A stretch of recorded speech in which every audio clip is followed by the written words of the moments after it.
मैं सूफिया मलिक और आप देख रहे हैं पीके न्यूज। सबसे पहले आज की सबसे बड़ी खबर, साबिक वजीर आजम मियां मोहम्मद नवाज शरीफ की पाकिस्तान आमद की तारीख का ऐलान कर दिया गया।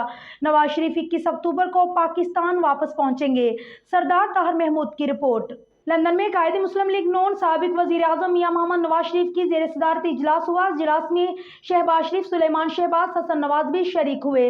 इजलास में इलेक्शन से मुतल्लिक हिकमत अमली, नवाज शरीफ की वतन वापसी के अमूर पर गौर किया गया।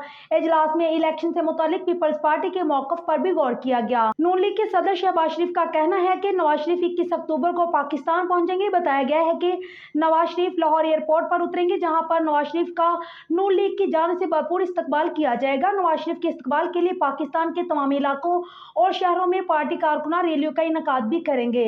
इंशाअल्लाह आज पार्टी के साथ भरपूर मुशावरत के बाद ये फैसला हुआ है और इंशाअल्लाह इसके मुताबिक 21 अक्टूबर को अल्लाह ताला के फज़ल व करम से कायद मियां मोहम्मद नवाज शरीफ, जो पाकिस्तान को एटमी ताकत बनाने का कारनामा जिन्होंने सर अंजाम दिया, सी पैक के जो मेहमान हैं और पाकिस्तान में 20-20 घंटे की लोड शेडिंग के खात्मे का सेहरा मियां मोहम्मद नवाज शरीफ के सर है।